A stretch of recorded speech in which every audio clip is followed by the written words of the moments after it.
Imagine you are doing everything right. You've cut out the junk food. You're pushing yourself at the gym.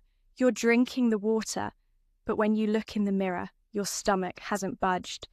In fact, it might even feel tighter and more bloated than when you started. Most people will tell you that you just need more discipline. They'll tell you to run an extra mile or eat even less. But they are missing the ghost in the machine. By the end of this video, you are going to understand why your body is actually sabotaging your weight loss on purpose.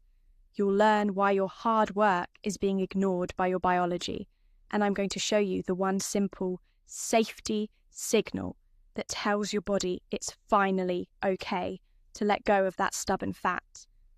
If you stay until the end, you'll realize that the secret to a flatter stomach isn't found in a gym. It's found in your nervous system. The title of today's investigation is Why Your Body Stores Fat When You're Stressed. To understand this, we have to stop thinking of your body as a calculator and start thinking of it as a survival machine. Your body has an ancient code that was written thousands of years ago. Back then, stress meant one of two things. Something was trying to eat you, or there wasn't enough food to survive the winter. Here is the problem. Your brain hasn't had a hardware update in 50,000 years. It cannot tell the difference between a life-threatening predator and a high-priority email from your boss. To your body, a stressful day at work feels exactly like being hunted by a tiger in a forest where there's nothing to eat.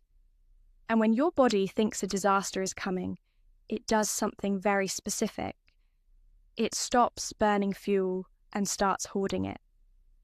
Think of your body fat like an emergency pantry. If you knew a massive storm was coming and you wouldn't be able to leave your house for a month, you wouldn't throw away your food, you'd pack the shelves. You'd lock the doors. You'd save every scrap. If you have made it to this point in the video, can I invite you to subscribe to the channel? That way, you are the first to know when we have a new video and can continue to learn more about how your body actually works. Now, when you are stressed, your body flips a survival switch. It decides that now is not the time to look good in a swimsuit. Now is the time to survive a famine. It starts by releasing a hormone called cortisol. Think of cortisol as a warning signal. This signal tells your body to dump a bunch of sugar into your blood. Why? Because if you were actually fighting a tiger, you'd need that sugar for a quick burst of energy. But since you're just sitting at your desk, you don't use that energy. Your body sees all this extra sugar and panics. It doesn't want that sugar to go to waste, so it calls in another helper called insulin. Insulin's job is to grab that sugar and put it into storage. But here's the kicker. Stress-driven fat almost always goes to your belly. Your body puts it there because it's close to your vital organs. It's the most strategic place to store energy if you're in a war zone.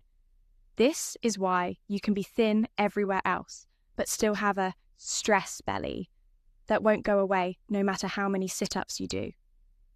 When that warning signal is constantly buzzing in your system, it actually locks the door to your fat cells. It's like your body put a giant padlock on the pantry and threw away the key. You can go for a run, you can starve yourself, but your body refuses to open that padlock because it thinks that fat is the only thing keeping you alive. If you go on a crash diet and start doing intense, punishing workouts while you're already stressed, you are essentially screaming at your body that things are getting worse. You're telling your ancient code that food is scarce and life is a struggle. The body's response? It holds on to the fat even tighter. It slows down your energy. It makes you feel tired and hungry all the time. It is trying to save you from yourself. So, how do we tell the body the tiger is gone? You can't always quit your job or pay off your debt tomorrow. but you can change the signal your body is receiving. The most powerful way to talk to your ancient code isn't through exercise, it's through your breath. There is a specific way of breathing called the physiological sigh. You take a deep breath in through your nose, then, at the very top, you take one more tiny sip of air to fully fill your lungs. Then, you let out a very long, slow exhale through your mouth.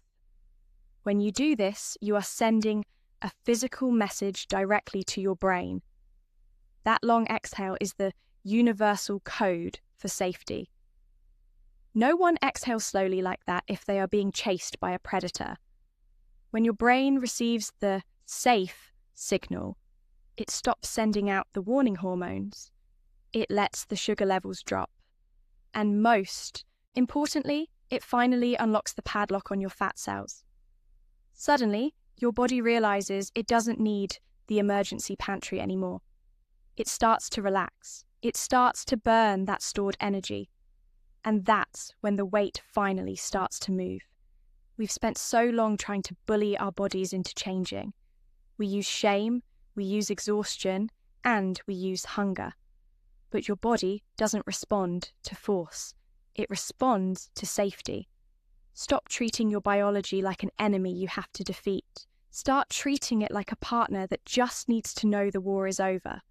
Because once your body knows it's safe, it will stop fighting to stay heavy and start working to stay healthy.